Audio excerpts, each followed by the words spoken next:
और मेरे रसगुल्ले कैसे हैं आप लोग। मैं आशा करता हूं कि आप लोग जो है ठीक होंगे। तो आइए जो है आज फिर से अपना क्लास कंटिन्यू करते हैं। बीच में वीडियो नहीं पढ़ पाया था, इसके लिए जो है क्षमा चाहेंगे। हम लोग कर रहे थे बोर्ड परीक्षा 2022 के लिए गेस पेपर, जिसमें से हम लोग 30 प्रश्न देखे थे और वो 30 प्रश्न जो है बहुत ही इम्पोर्टेंट है बोर्ड परीक्षा के लिए। तो आप जो है अगर नए हैं तो ज़रूर जाके उस वीडियो को देखिए। और आज हम लोग करेंगे 31 नंबर प्रश्न से। तो आइए जो है क्लास अपना स्टार्ट करते हैं। पहला सवाल लिया गया है, पहला नहीं, 31 नंबर सेट से सवाल है। दर्शाइए कि कोई भी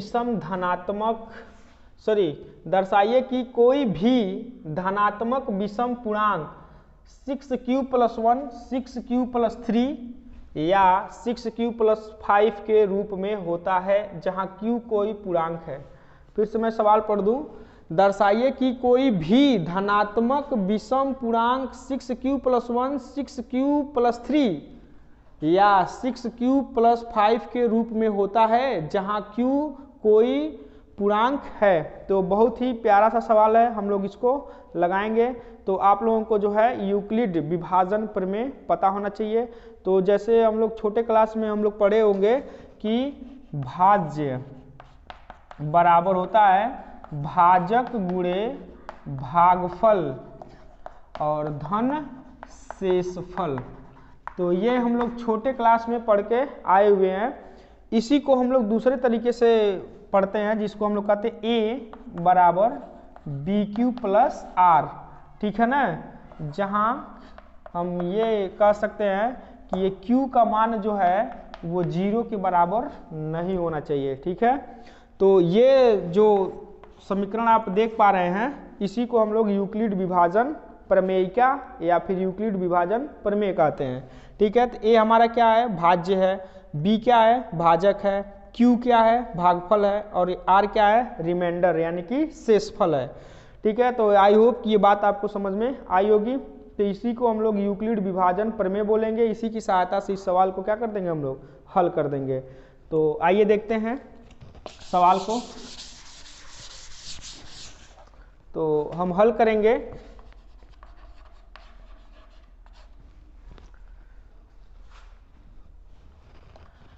माना ए कोई विषम धन पूर्णांक है, ठीक है ना। ए को हम मान लेते हैं कि कोई विषम धन पूर्णांक है, जैसे 1 3 5 7 9 11 13 ... ऐसे बहुत सारी संख्याएं हैं। तो ए को हमने मान लिया, ठीक है। फिर जो है ये कह रहा है, देखिए यहाँ शेषफल जो है केवल 5 तक ही दिया गया है। शेषफल कहाँ तक है, केवल 5 तक ही है। तो अब जो है हम b का मान कितना ले सकते हैं। तो देखिए b का मान यहाँ 6 है, तो b का मान हम किसके बराबर रखेंगे, 6 के बराबर। फिर देखिए b q के साथ यहाँ क्या लगा है, 6 लगा हुआ है, जैसा कि हमने बताया है कि a बराबर BQ + R। तो देखिए q है तो यहाँ q दिया है, तो b की जगह पे कितना है, 6 है। और शेषफल कितना है, मैक्सिमम 5 आ रहा है। तो b बराबर कितना हो गया, हमने b बराबर 6 रख दिया। अब आगे बढ़ेंगे तो लिखेंगे अब यूक्लिड विभाजन प्रमेय से। अब यूक्लिड विभाजन प्रमेय से, तो यूक्लिड विभाजन प्रमेय हम लोग क्या जानते हैं, तो यूक्लिड विभाजन प्रमेय हम लोग जानते हैं a बराबर BQ + R, और इसको कह देते हैं क्या, समीकरण नंबर 1। आई होप कि हमारी बात समझ में आई होगी। तो देखिए रिमाइंडर अधिक से अधिक कितना है, 5 आना चाहिए रिमाइंडर। और Q के गुणांक में कितना है, 6 है, जो कि भाजक कितना है, तो 6 है, तो 6 तक आना चाहिए। तो लिखेंगे हम लोग क्या, ये इसके जगह पे इसको हम लोग रखेंगे।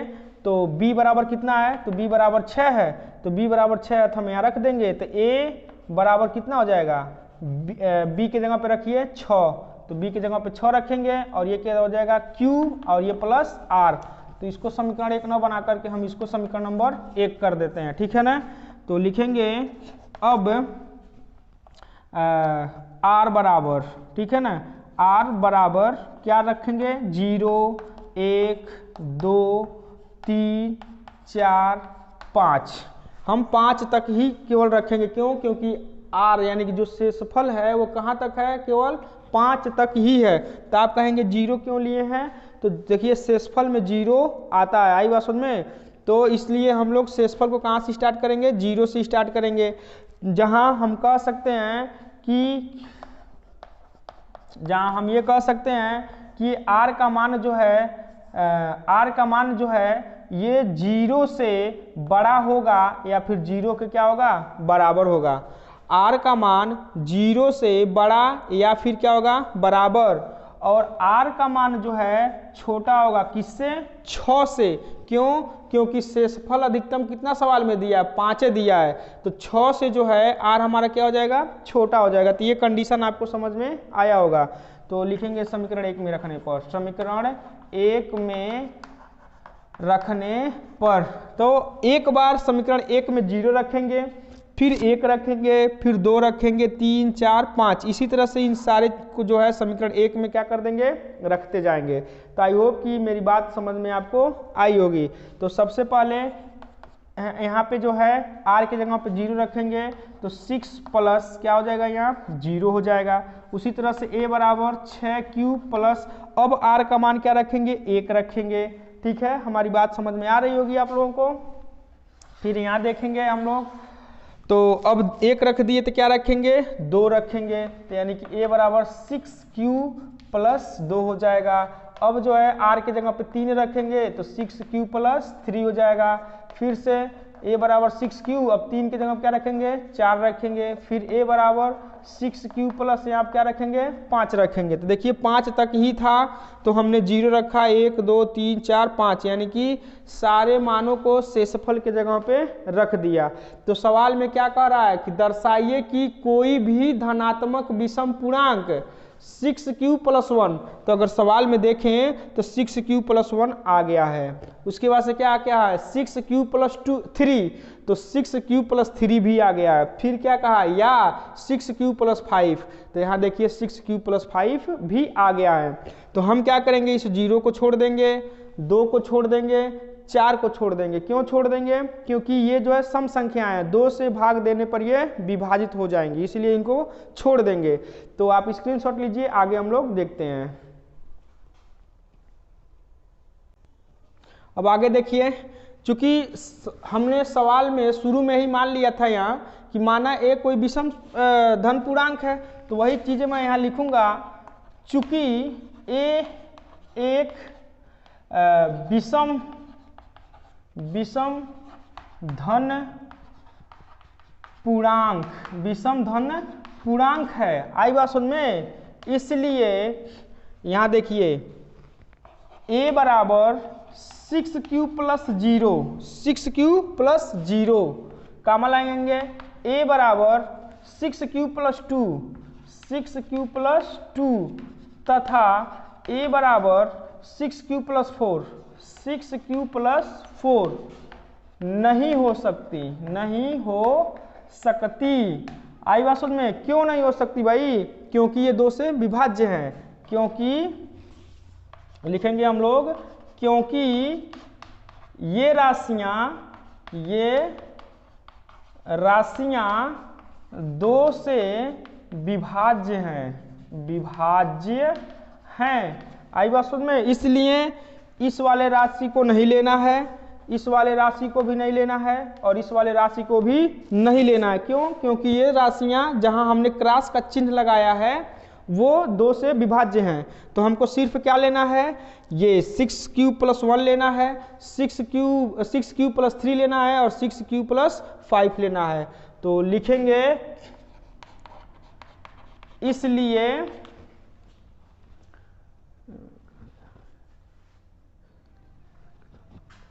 इसलिए एक धनात्मक, ठीक है, इसलिए एक धनात्मक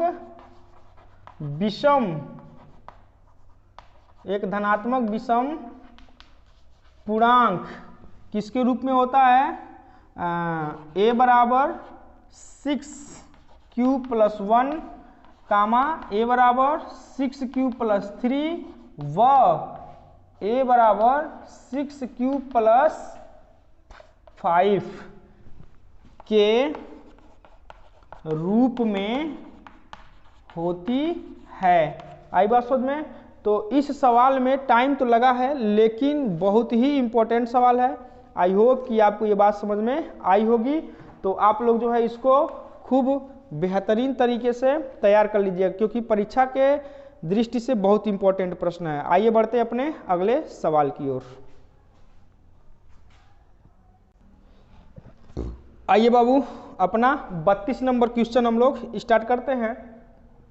जैसा कि सवाल में कह रहा है कि भूमि के एक बिंदु से जो मीनार के पाद बिंदु से 30 मीटर की दूरी पर है, मीनार के शिखर का उन्नयन कोण 30 अंश है, मीनार की ऊंचाई ज्ञात कीजिए। तो सवाल जो है खूब ध्यान से पढ़ लीजिए, बहुत ही प्यारा सा छोटा सा सवाल है लेकिन ये 2 नंबर का बहुत इंपॉर्टेंट सवाल है। ये मान लीजिए बाबू कि ये आपका ए बी एक मीनार है, ठीक है, ए बी ये क्या हो गया मीनार, और मीनार के पाद बिंदु से, पाद बिंदु का मतलब हुआ इसके निचले हिस्से से, यानी कि बी से 30 मीटर की दूरी पर।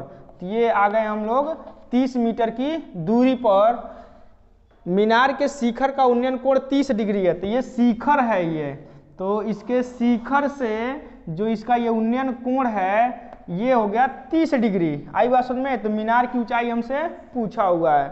तो उन्नयन कोण और अवनमन कोण अगर मालूम ना हो तो उन्नयन, उन्नयन का मतलब उठा हुआ, यानी कि जब हम ऊपर देखते हैं तो जो कोण जमीन की सतह से और नेत्र के बीच जो कोण बनता है उसको उन्नयन कोण, और अवनमन कोण का मतलब होता है झुकाव कोण, यानी कि ऊपर से जब किसी वस्तु को नीचे की ओर देखते हैं तो धरातल से और हमारी आंख के बीच जो कोण बनता है उसको क्या बोलेंगे अवनमन कोण। अवनमन का मतलब अवनमन, नमन हम कैसे करते हैं झुक के करते हैं, तो नमन जब झुक के करते हैं तो झुकाव कोण हो गया। उन्नयन यानी उठा हुआ है, यानी कि ऊपर की ओर देखते हैं तो जो नीचे कोण बनता है उसको उन्नयन कोण। तो नीचे जो कोण बन रहा है यहाँ से हम खड़े होकर इसको देख रहे हैं तो इसके चोटी से और इसके हिस्से से जो कोण बन रहा है उसको उन्नयन कोण, और कितना दे रखा है 30 डिग्री दे रखा है।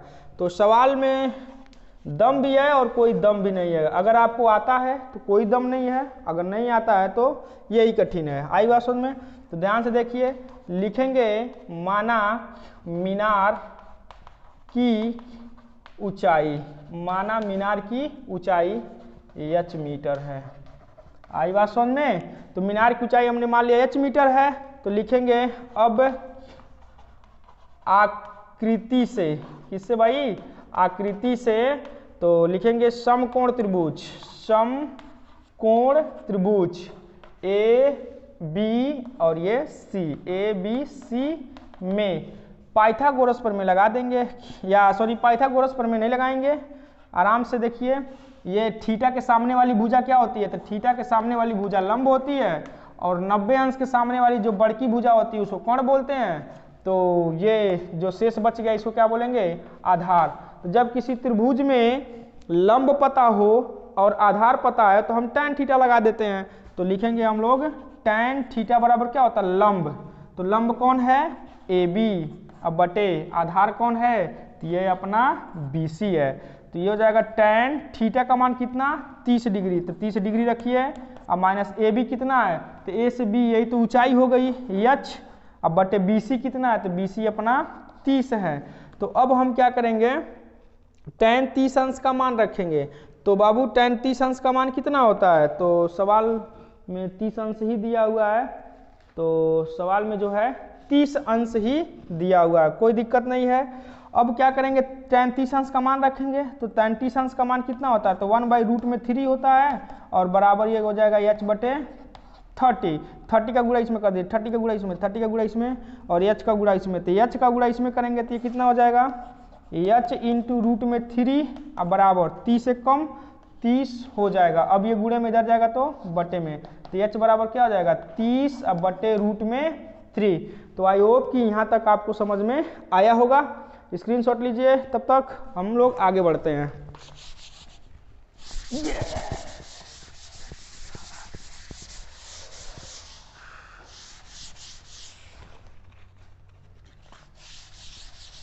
तो आइए आगे देखते हैं।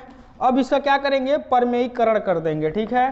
तो h बराबर लिखेंगे 30/√3 और ऊपर भी √3 कर देंगे और नीचे भी क्या कर देंगे, √3, यानी कि अंश व हर में √3 से गुणा कर देंगे। तो ये हो जाएगा h बराबर 30 और ये हो जाएगा अपना √3 और नीचे का गुणा नीचे करेंगे तो √3 का गुणा √3 में करेंगे तो ये 3 हो जाएगा और 3 से ये 10 टाइम में कैंसिल हो जाएगा, यानी कि h बराबर कितना हो जाएगा 10 और करड़ी में 3। अब यही जो है मीनार की ऊंचाई हो जाएगी, या फिर इसके आगे भी अगर लगाना चाहते हैं तो ये हो जाएगा h बराबर 10 अगुणे करड़ी में 3 का मान रख दीजिए तो 1.732। आई बात समझ में, करड़ी में 3 का मान जो होता है 1.732 होता है। तो ये हो जाएगा h बराबर 10 का गुणा इसमें करिए तो 10 का गुणा इसमें करेंगे तो एक अंक दशमलव इधर खिसक जाएगा तो ये हो जाएगा 17.32 मीटर, यानी कि मीनार की जो ऊंचाई होगी वो 17.32 मीटर होगी। तो बहुत प्यारा सा सवाल था, आई बात समझ में। तो आई होप कि ये सवाल भी आपको समझ में आया होगा, ठीक है। तो आप लोग निरंतर मेहनत करिए क्योंकि आपके पास अब समय बहुत कम है, ठीक है। मिलते हैं अगले वीडियो में, ठीक है बाबू। तो अपना मेहनत आप लोग जारी रखिए, अगले वीडियो में हम लोग फिर से मिलते हैं।